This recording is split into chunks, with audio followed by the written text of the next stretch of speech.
Faut-il faire un plan pour écrire un roman? Alors, il y a plusieurs écoles. Si on suit les écoles anglo-saxonnes, vous savez que dans les écoles anglo-saxonnes, aux États-Unis notamment, bien entendu, la plupart des grands écrivains suivent des formations d'écriture ou ont suivi des formations d'écriture.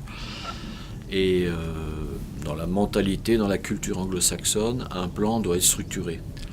Un roman doit être structuré, il faut qu'il y ait un plan, il faut qu'il y ait une table de matière, on doit savoir à l'avance qui fait quoi, quand, comment et pourquoi.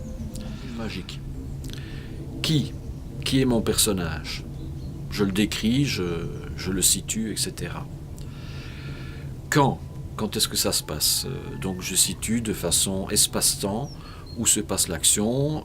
Est-ce que le chapitre que j'écris en ce moment est un chapitre qui est dans la continuité de l'histoire? Est-ce que j'utilise la technique du flashback? Donc je suis revenu en arrière pour dire tiens, 2 ans avant, 3 petits points, voilà.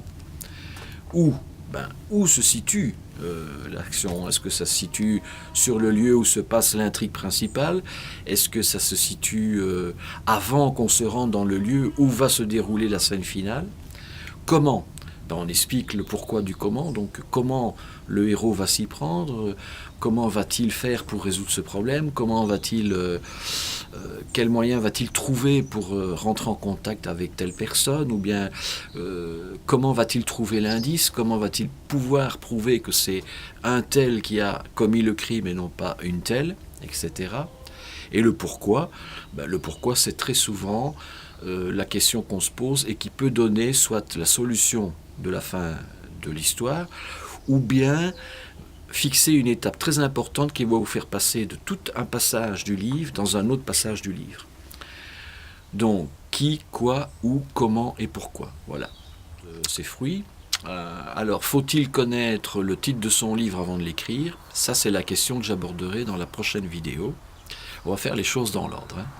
On y va tout doucement, à petits pas.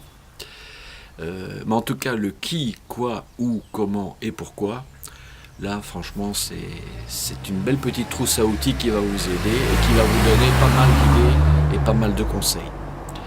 Voilà, eh bien, comme d'habitude, je vous souhaite d'être heureux. Si vous aimez mes vidéos, n'oubliez pas de mettre un pouce levé, ça fait toujours plaisir. Et alors, n'oubliez pas non plus d'aller vous inscrire et vous abonner à ma chaîne, c'est en bas à droite, vous cliquez « Je m'abonne ».